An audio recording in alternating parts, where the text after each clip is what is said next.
Hello viewers, welcome to S Pathshala. My self पूजा, और आज हम लोग पढ़ेंगे मॉलिक्यूलर बेसिस ऑफ इनहेरिटेंस का ही next continuation topic, that is Hershey's and Chase experiment that proves DNA is the genetic material. Let's begin.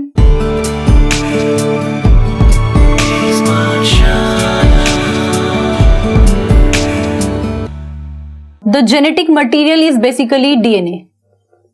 ठीक है, अब ये कैसे पता लगा? क्योंकि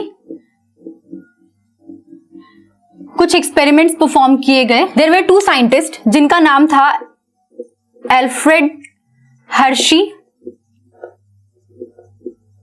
एंड मार्था चेज।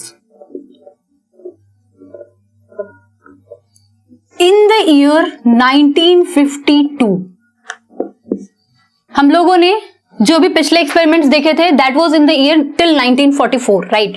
तो ये जो एक्सपेरिमेंट्स थे ये इन दोनों ने हर्शी एंड चेज एक्सपेरिमेंट, ये बहुत इंपॉर्टेंट क्वेश्चन भी बनता है आपके एग्जाम में, क्योंकि ये कई बार, जैसे मैंने आपको पिछला बताया था कि ग्रिफिथ एक्सपेरिमेंट करके क्वेश्चन पूछा जाता है। तो ग्रिफिथ एक्सपेरिमेंट, जब भी आपको ये क्वेश्चन पूछा जाए ट्रांसफॉर्मिंग प्रिंसिपल के ऊपर, तो वो आपको ग्रिफिथ एक्सपेरिमेंट लिखना है। अगर आपको biochemical characterisation of genetic material, biochemical characteristic of genetic material लिखना है, तो मैक्लियोड, मैकार्टी एंड एवरी वाला एक्सपेरिमेंट आपको लिखना है। लेकिन जब आपको पूछा जाए DNA is the genetic material, तो उस केस में आपको हर्शी एंड चेज वाला एक्सपेरिमेंट लिखना है। ठीक है, तो this is called as Hershey and Chase experiment, जो कि genetic material as a DNA को प्रूव करने के लिए दिया गया था, राइट। तो यहां पे इस एक्सपेरिमेंट पे हमें दो तीन चीजें जाननी है। So first is bacteriophage,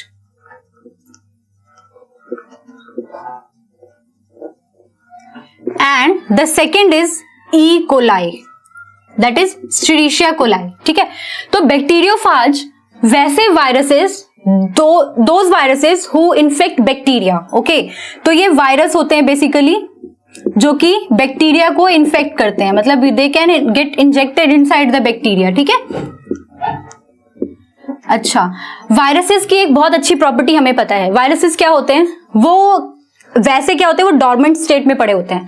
they need a host cell to replicate themselves. ठीक है, तो वो होस्ट सेल यहां पे क्या होता है, यहां पे हम ई कोलाई की बात कर रहे हैं, Escherichia coli, that is a bacteria. ये एक बैक्टीरिया है, इनके पास अपना जेनेटिक मटेरियल होता है, इनके पास भी अपना जेनेटिक मटेरियल होता है। ठीक है, तो लेट्स डिस्कस कि ये बैक्टीरियोफाज दिखते कैसे हैं। तो बैक्टीरियोफाज को अगर मैं ड्रॉ करूं तो ये एक हेक्सागोनल या पॉलीगोनल हेड शेप है, ये इसका हेड होगा। ठीक है, यहां पे इनके पास नेक रीजन है और यहां पे इनके पास एंड प्लेट है, this is called as end plate. And इसके पास यहां पे इस तरीके से टेल फाइबर्स प्रेजेंट होंगे। ठीक है, these are called as tail fibres. और इनके पास इनसाइड द बैक्टीरिया, यहां पे इनके बैक्टीरियोफाज, इनके पास यहां पे डीएनए होगा, that will be there genetic material. ठीक है, ओके। उसी तरीके से अगर हम बैक्टीरिया को देखें तो बैक्टीरिया क्या होते हैं? बैक्टीरिया होते हैं, इनके पास होता है ई कोलाई बैक्टीरिया जो है, इनके पास होगा एक, this will be cell wall, ये हो गया इनका प्लाज्मा मेम्ब्रेन,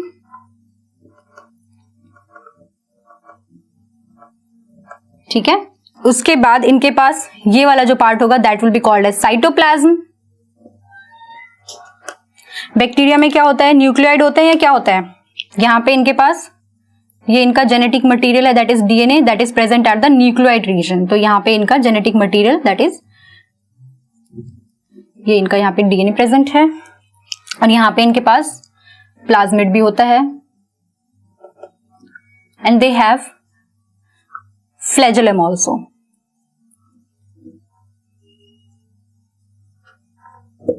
तो इनके पास ये फ्लैजेलर रीजन भी होता है।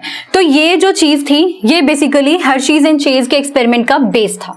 तो इसको इन्होंने कैसे यूटिलाइज किया या ये एक्सपेरिमेंट इन्होंने कैसे परफॉर्म किया, हम लोग आगे वो डिस्कस करेंगे। तो जो बैक्टीरियोफाज होता है उसके बेसिकली 4 स्टेप्स होते हैं।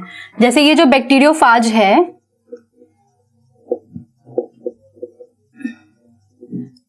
ये 4 स्टेप्स में बेसिकली इन्फेक्ट करता है बैक्टीरिया को। पहला हो जाता है एड्सॉर्प्शन, दूसरा हो जाता है इंजेक्शन और इनकॉर्पोरेशन, तीसरा हो जाता है replication and fourth one is lysis. तो इसकी लाइफ साइकिल के 4 फेजेस होते हैं बेसिकली। तो सबसे पहले क्या होता है, जैसे अगर आप कोई भी बैक्टीरियोफाज को देखेंगे, तो जैसे मान लीजिए ये इकोलाई बैक्टीरिया है यहाँ पे, ठीक है, यहाँ पे इसका जेनेटिक मटेरियल अपना पड़ा हुआ है। तो बैक्टीरियोफाज क्या करता है, सबसे पहले इसके सरफेस पे जाके यहाँ पे सरफेस पे जाकर के और ये एब्जॉर्ब होगा। उसके बाद क्या होगा, ये इसके अंदर जाएगा, इसके अंदर इसका जेनेटिक मटेरियल जाता है। और जेनेटिक मटेरियल, क्योंकि किसी भी वायरस का आपको पता है कि वायरस जो होते हैं वो अंदर जाके जो होस्ट का जीनोम होता है उसके साथ जाके रेप्लिकेट कर जाते हैं। तो इसके अंदर जाके यहाँ पे फिर इसका रेप्लिकेशन हो जाएगा, ठीक है। तो यानी कि एड्सॉर्प्शन यानी सरफेस पे स्टिक करना, उसके बाद आएगा इसका इनकॉर्पोरेशन यानी इंजेक्ट हो जाना इसका genetic material inside the nucleus, inside the cell of E coli.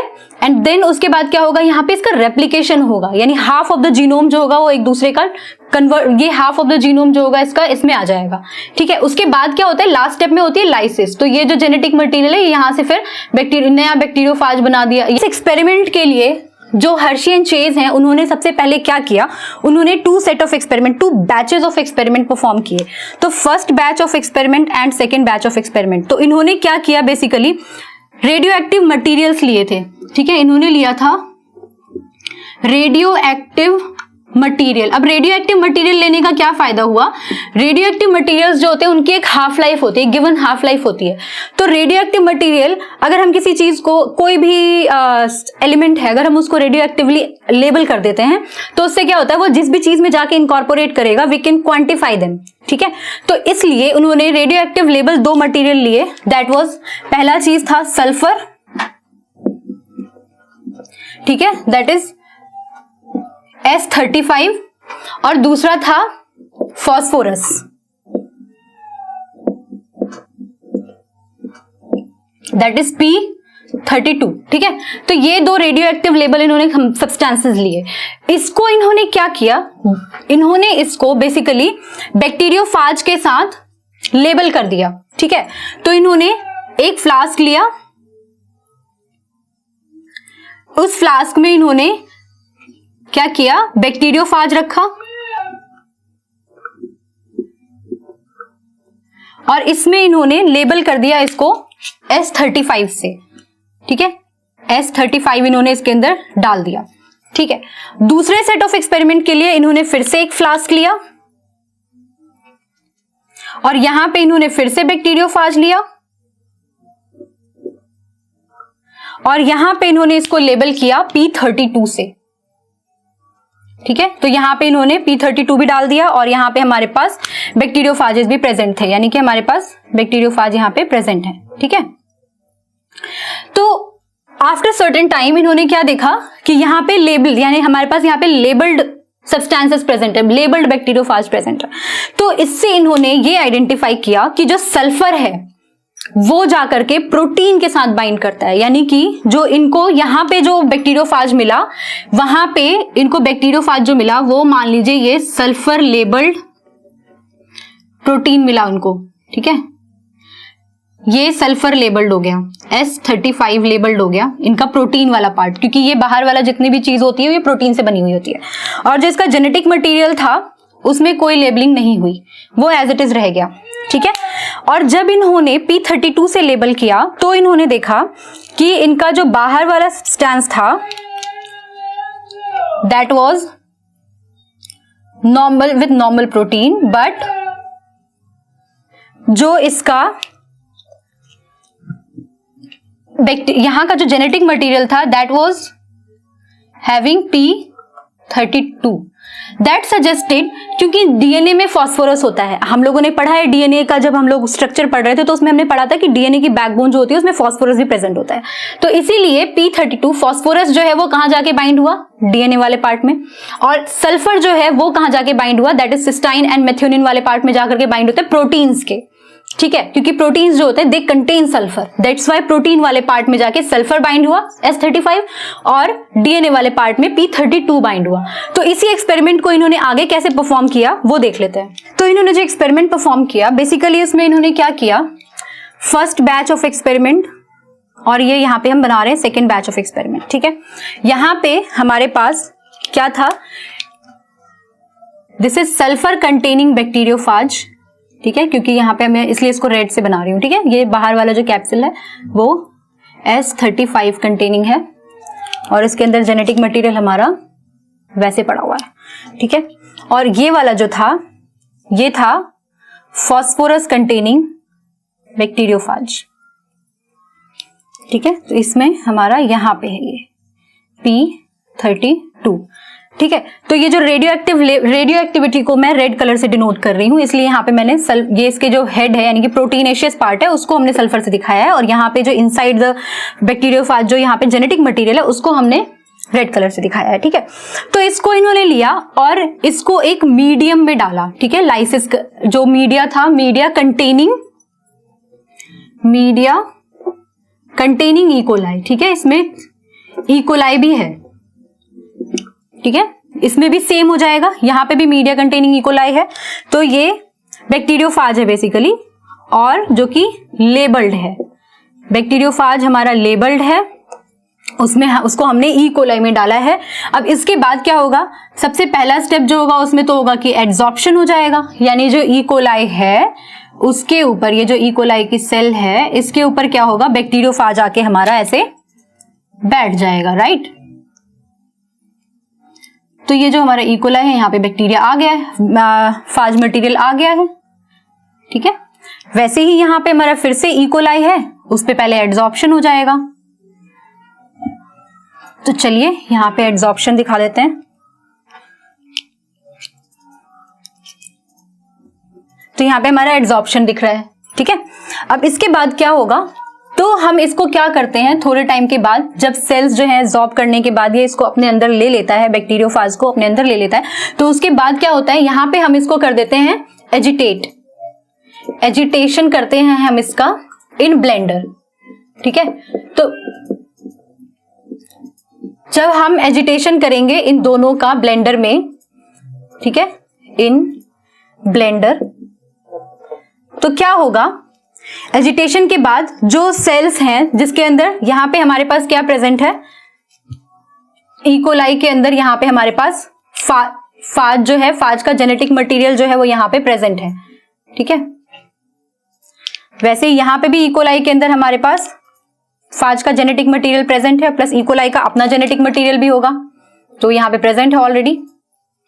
ठीक है, तो यहाँ पे इनकी रेप्लिकेशन होती है, फिर उसके बाद बाकी चीजें। तो हम उसके बाद नेक्स्ट स्टेप पे क्या करते हैं, इसको सेंट्रीफ्यूज कर देते हैं। ठीक है, सेंट्रीफ्यूगेशन, यहां पे भी सेंट्रीफ्यूगेशन कर देते हैं। अब सेंट्रीफ्यूगेशन करने से हमें क्या मिलेगा, से फॉर एग्जाम्पल ये हमारा सेंट्रीफ्यूज है, सेंट्रीफ्यूगेशन ट्यूब है। ठीक है, ये दोनों हमारा सेंट्रीफ्यूगेशन ट्यूब है।